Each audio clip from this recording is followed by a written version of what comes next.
Welcome, ladies and gentlemen, and we're here for the Dublin Irish football show. I'm Coach Roger Holmes, head football coach, athletic director, Dublin City Schools, and I got two of my tremendous assistant coaches with us here this morning. And as we go into the season, I think it's great to have an opportunity to see who's also working with these young men on a daily basis. To my right is Coach Vince Davis. Welcome to the show, Coach. And thank you. We want to take this opportunity for, tell us a little bit about your wife and the big plans y'all have coming up, a little bit about where you're from, and just introduce yourself to our folks. Well, like Coach said, I'm Vince Davis. I coach wideouts, originally from Fort Lauderdale, Florida. Coached collegiate football for a while. And like you said, my wife is 4 months pregnant. Hadn't found out the gender yet, but that's something we should find out in the near future. Obviously, I'm hoping for a boy, but if I get a girl, I'd be happy too, but I need a young man so I can take him fishing with me.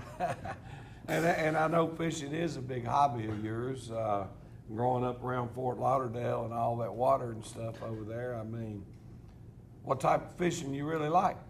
Well, I like bass fishing, not a big cat fisherman, it's boring to go back cat fishing, but I like to go for the big bass. Not much deep sea fisher, take too long.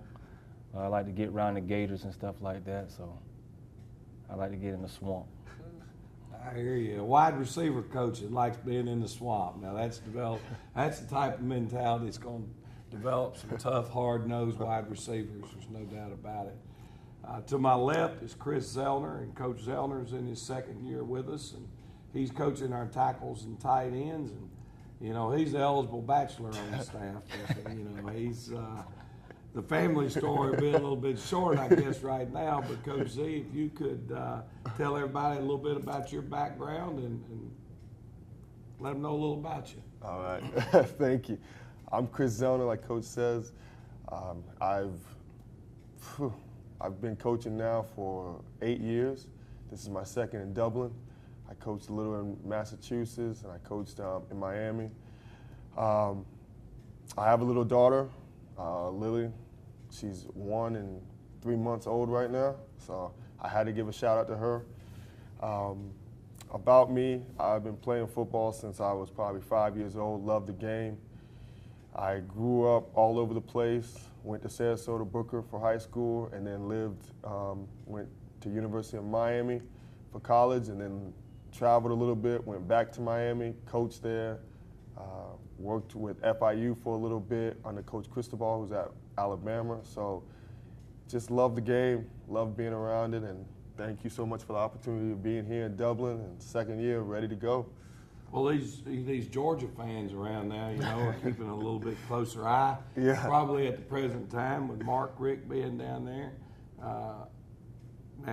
Coach Rick, I think, played and went to Miami. Yeah.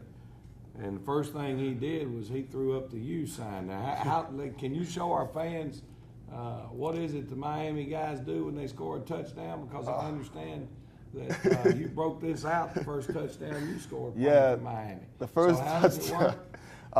Well, the first touchdown, first let me say thank you, Georgia fans, for letting Mark Richt go. We needed him down there, so we appreciate it. So thank you all the Georgia fans.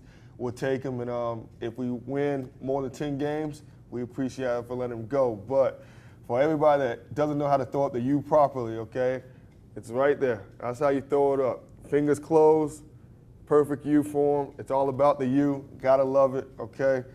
And I just love representing the University of Miami. So everybody out there probably knows we're fixing to get ready to go to break, and we'll be back and talk about the Twig scrimmage, talk about the Tattnall County game. We have a lot of fun around here on Saturdays. College football season coming around, and we're in here working, and you want to prognosticate, I guess, on what's going to happen that weekend and rib each other, but sometimes it's brutal around here on Sunday mornings when we come into work and your team is taking a loss. But we're going to take a break. We'll be right back. Please patronize the sponsors that are bringing these shows to you. Hey guys, it's my favorite time of year because it's time for a bad boy. Power, performance, cut, A better mower at a better price, and it's all Bad Boy. Industry-leading innovation with our patented Easy Ride system and swing-away design built right in. It's a better mower any way you cut it. 747 cc's, 60-inch cut, $49.99. Classic American muscle and a blast to drive. That's Bad Boy, baby. Mow with an attitude. Your Bad Boy dealer is Cullen Supply and Engine Service, 910 East Jackson Street in Dublin, and now at 2210 Veterans Boulevard in Dublin, and also at 926 South Harris Street, Sandersville. Welcome back, folks.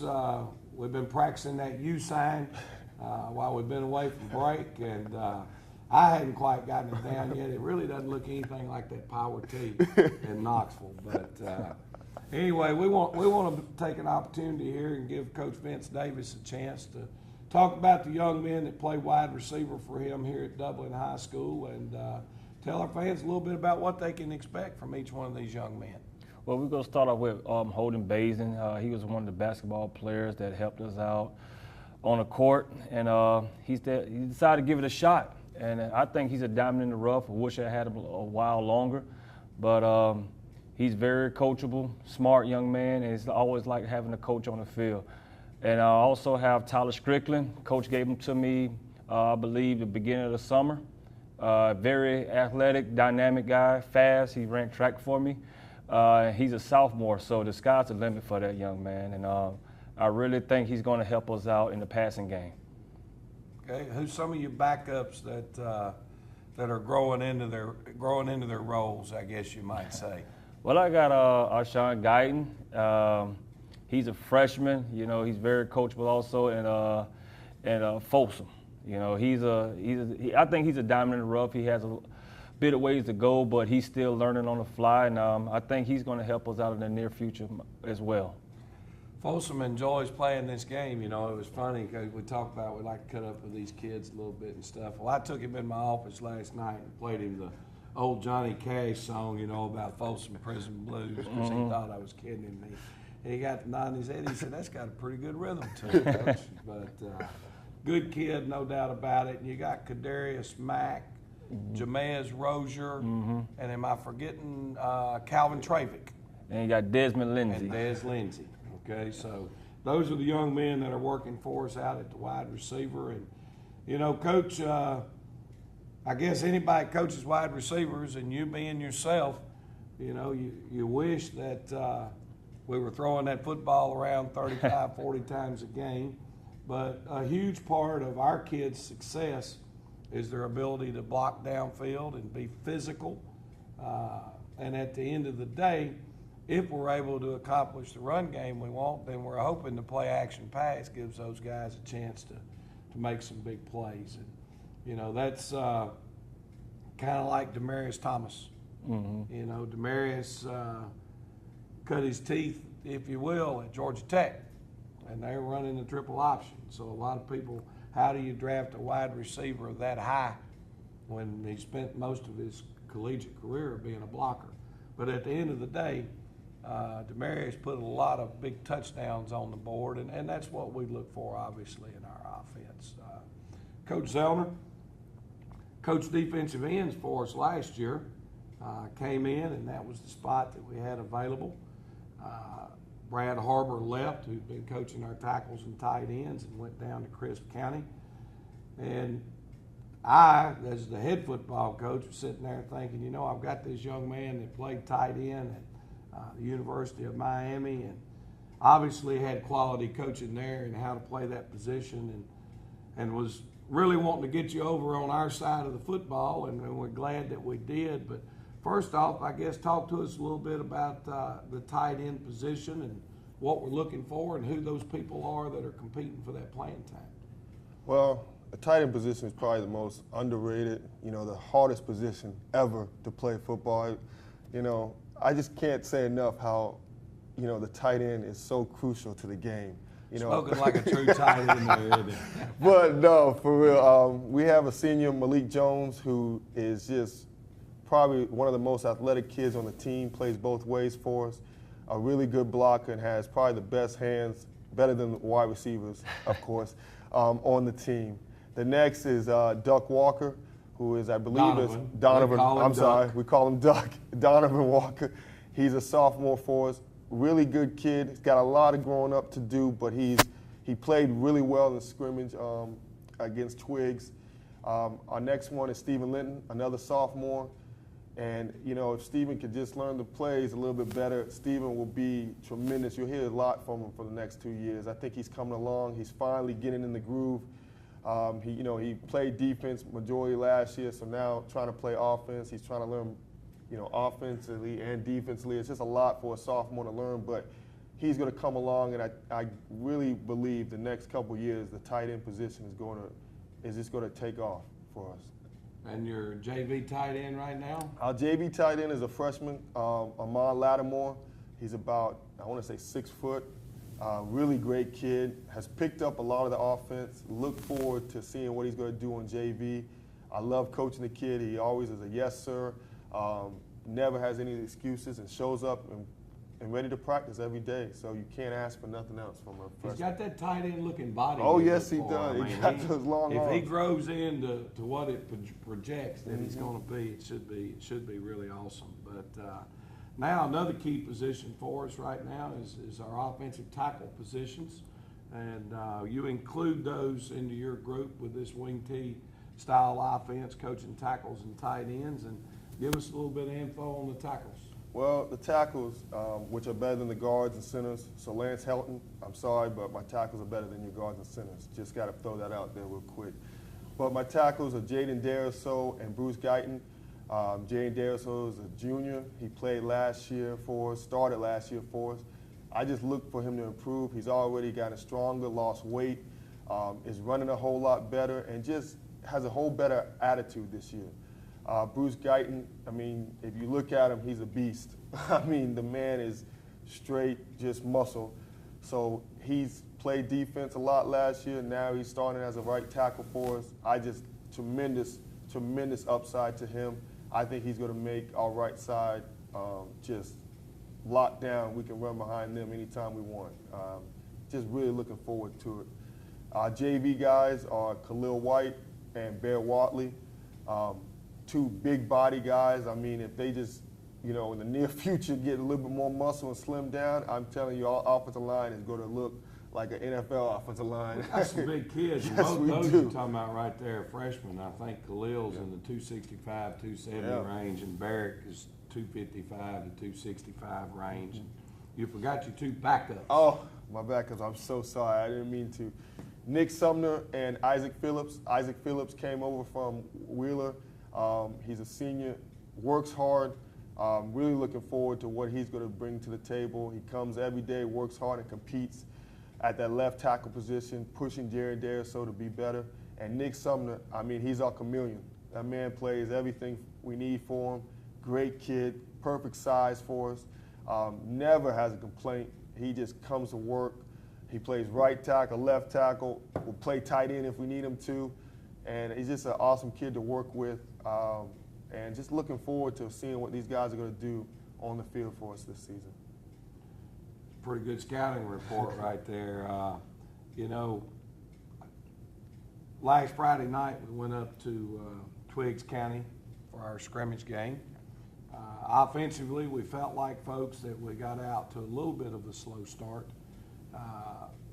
They received a kickoff, I think, and had the ball first, and moved a little bit of field position, and we were able to get the thing and move it a little bit. We got a turnover from our defense, an interception from Holden Baston that set us up in good field position. I think we run 3 plays and had the ball inside the 10-yard line and had a penalty.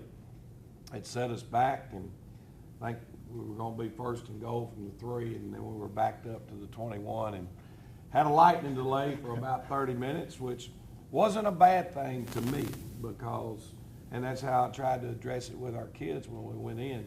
You're in South Georgia.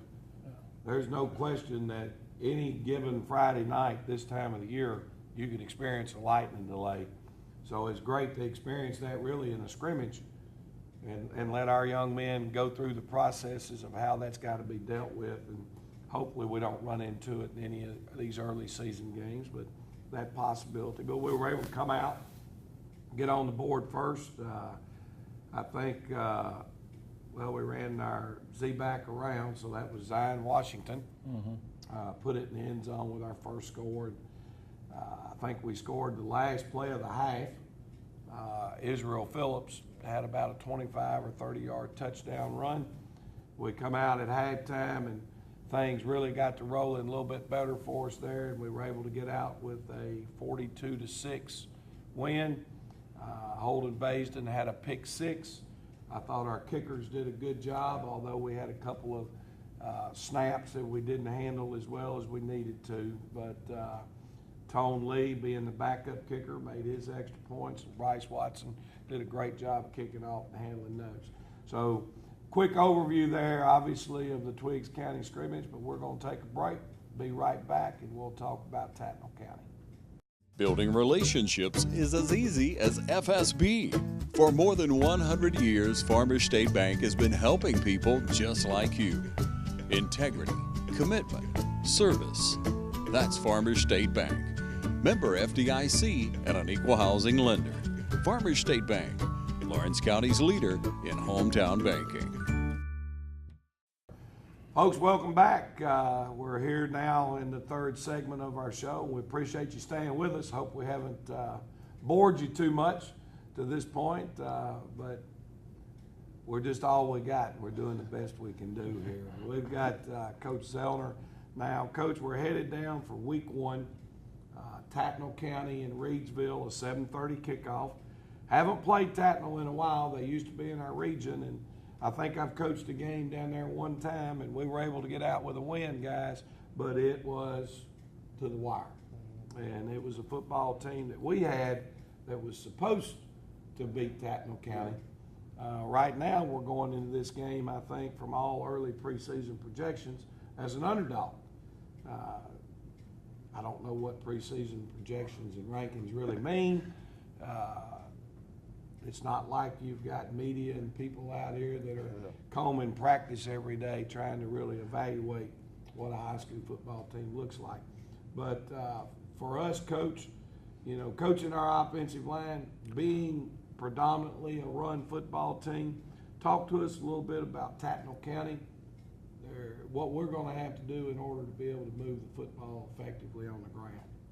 Well, first thing, this is the game that you're going to love.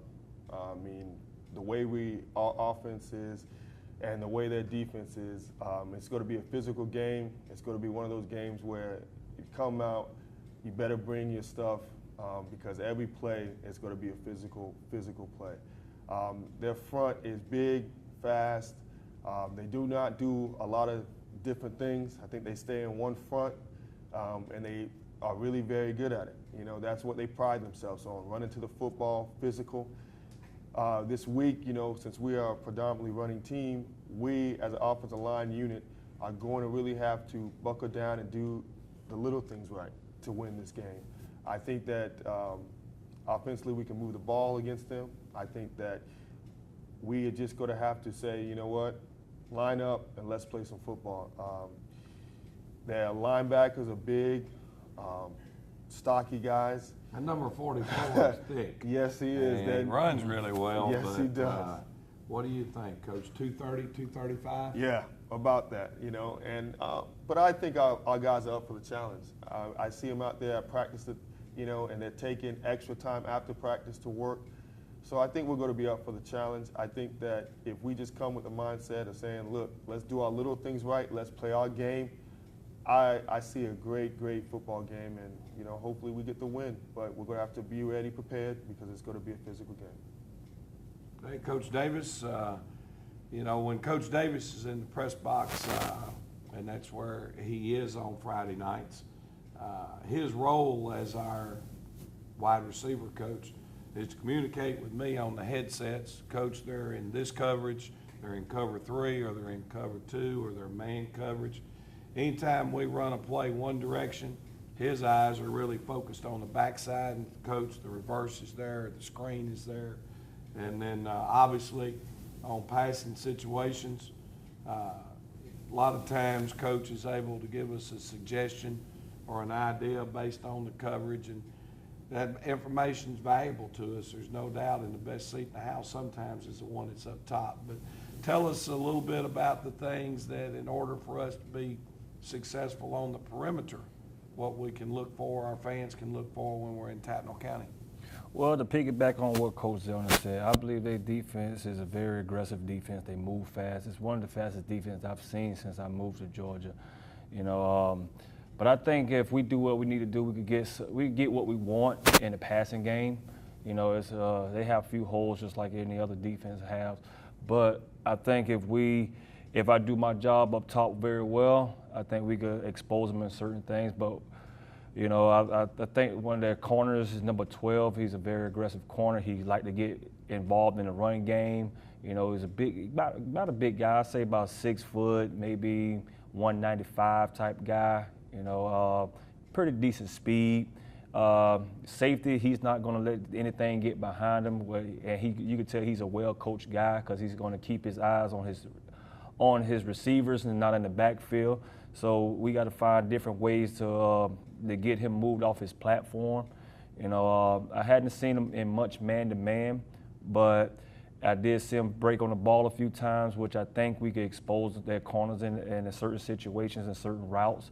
So all week I've been practicing on how to lean, how to break in, you know, to try to just get them off their platform. It's going to be quite a challenge for us because, as these guys have iterated to you, they're fast, they're physical. I think one of the most unique things is every single player on their defensive side of the football wears a skilled position number. Yes. Nobody's wearing a 50s, 60s, or 70s. So speed is a big factor for them defensively and obviously very physical. From our defensive standpoint this week, might have got fooled just a little bit. We thought these guys, when we scheduled them last year, were a too-tight wishbone team. That's what they've been. And not that we were looking forward to defending that style of offense, but it was a less big play possibilities, but more beat you down through the course of the game. And these guys know we were very concerned about that when fall camp started and being able to handle that style. And started picking up a few of those rumors and doing some checking around with other coaches, and lo and behold, these guys are in the spread offense, 4 wide, trips with a single receiver, 2x2s, 2-back gun, everything, every snap they took in the scrimmage last week was in the gun. I think their quarterback is the guy that makes them go. Number 1, throws the football well, runs it well, wants to keep the football, and run the football on the zone read stuff. Number 10 comes in, backs him up. Not a lot of drop-off, I don't think, when you see that happen. Now, and I'm sorry I don't have names in front of me, but number 26, their dominant running back, is a very physical kid. He's got a little cutting ability, but see, he spent 2 years in the wishbone. Pounding the thing straight ahead. You're not a soft running back if you're going to run the football in the wishbone. Kicking game-wise, it's hard to really get a bead on them right now, but I think we still have some question marks. So whichever team gets it done in the kicking game and eliminates the big plays, I think, is the team that's got a chance to walk out of there a winner. Conditioning's always a factor in the first game of the season, but shoot, guys, it's week 1. Dublin Irish in Reedsville, 7:30 Friday night versus Tattnall County. Our band's ready. The cheerleaders are ready. Our football players are getting excited, and we're just about ready. So we hope that you are, and we see you in Reedsville on Friday night. Thank you for being with us on the Dublin Coaches Show.